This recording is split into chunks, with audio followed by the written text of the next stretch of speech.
Arsenal 1, Brentford 0. That is not a game that you would remember.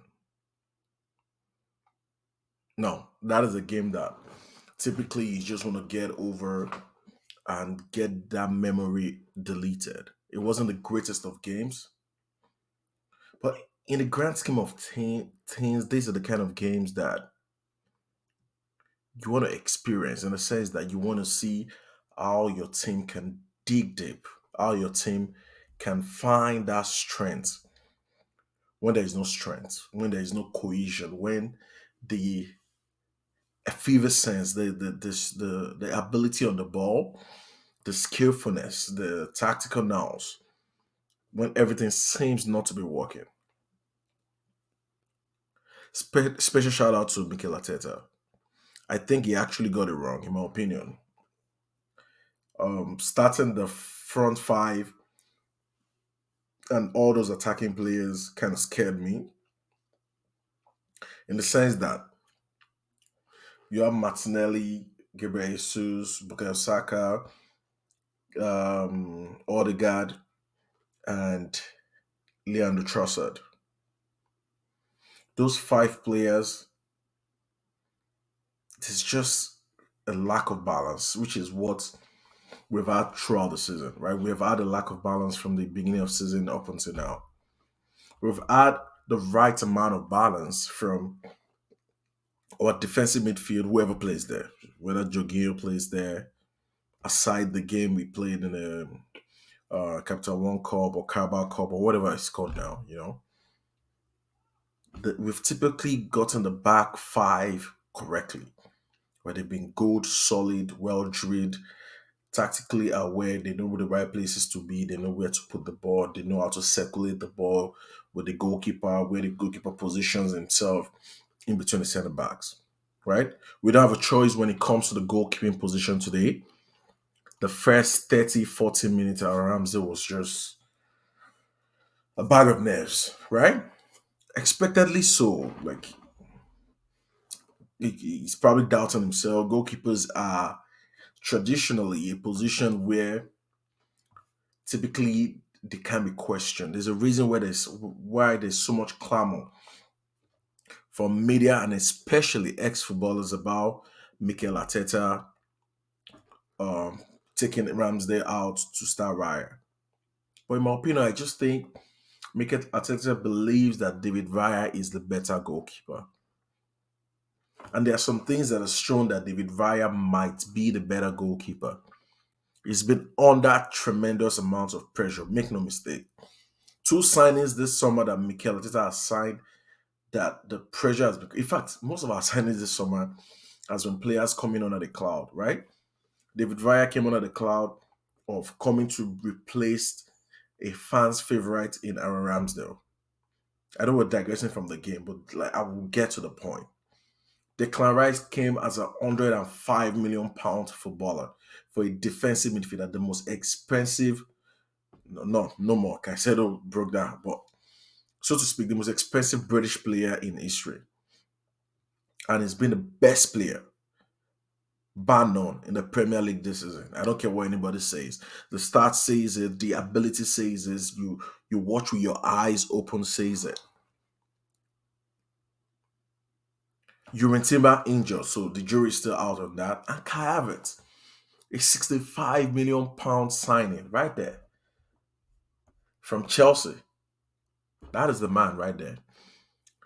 £65 million. That is an incredible amount of money. That's an incredible amount of outlay for a player who doesn't have a pinpoint position, who has played for Chelsea for 3 years, or he scored the Champions League final goal and won the Champions League for Chelsea. Bravo, incredible achievement. But he's not been the greatest of exponents we've had in the Premier League. But for whatever reason, this is the player Mikel Arteta has put his stock in to push us forward, right? Half of the fan base don't want him. I didn't want him from the very beginning because I felt that we're doing a revival project, right?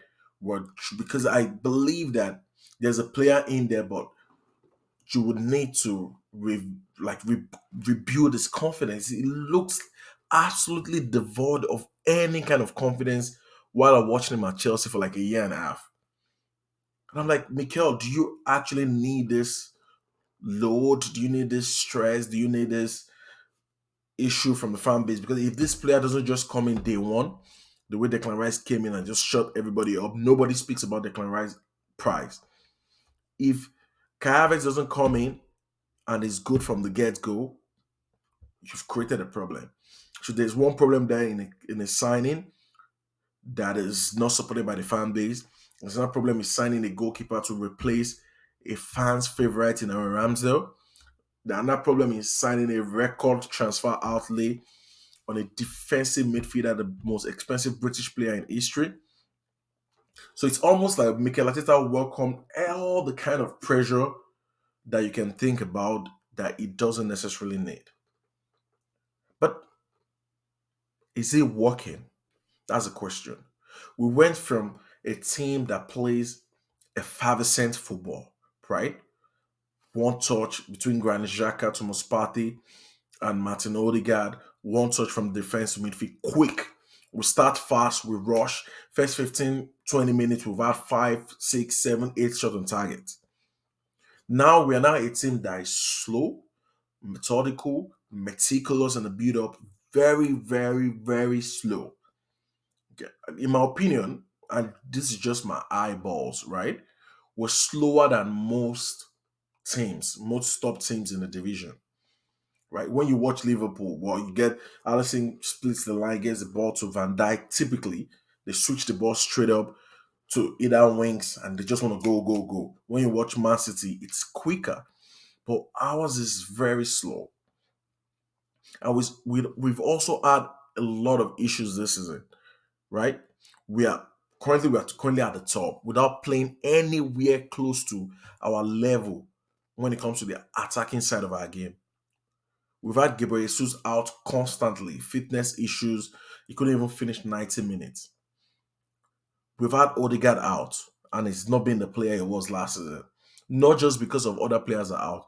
We've had Thomas Partey out, which, according to most people, and I have an opinion about this, is I think Thomas Partey was for how we played last season. I don't know about now. This is because we haven't seen him in this new system.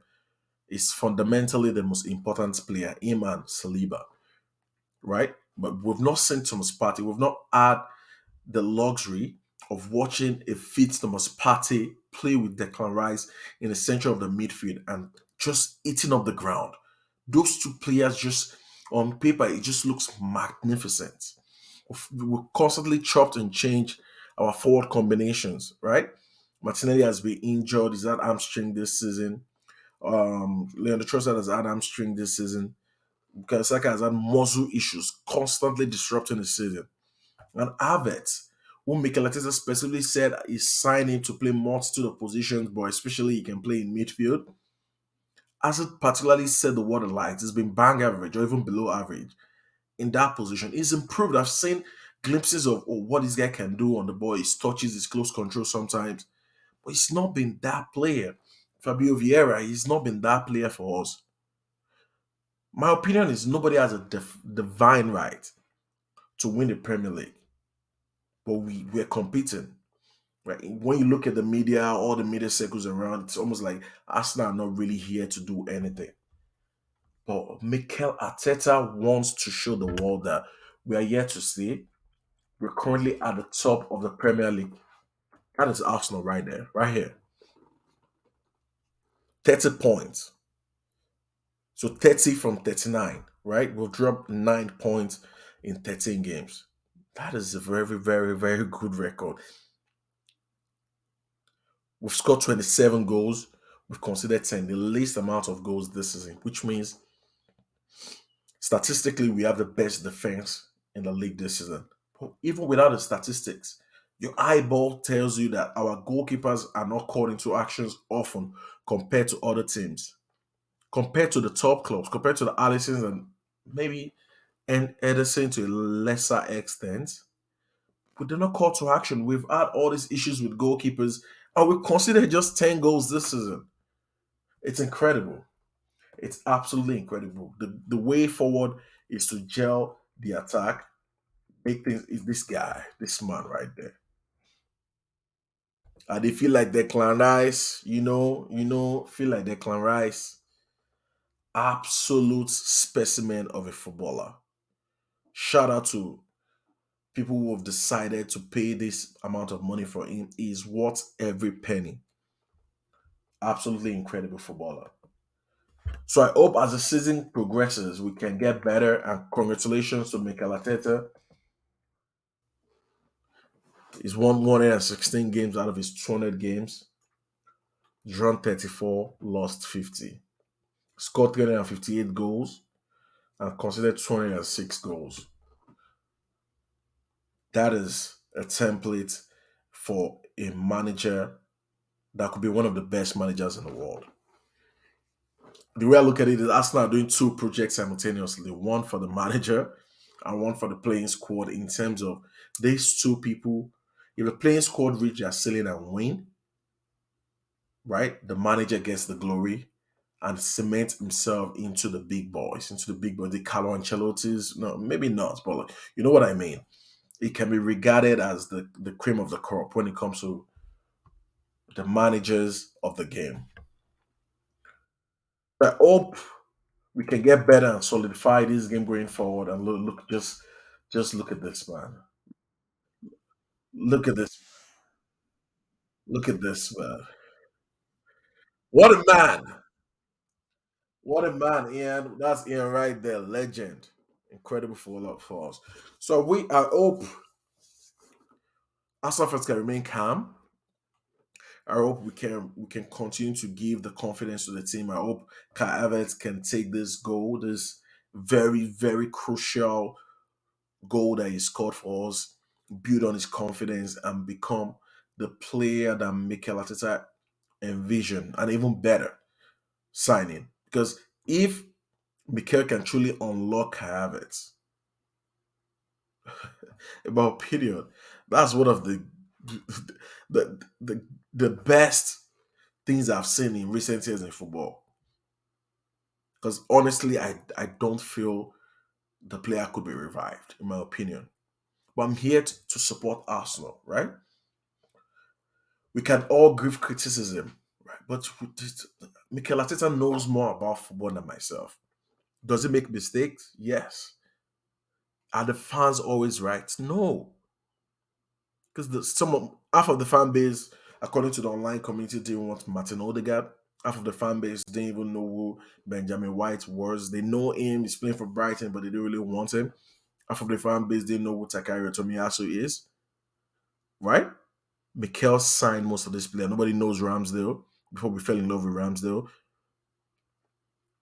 David Raya, a very competent Premier League goalkeeper, one of the best goalkeepers in the last few years.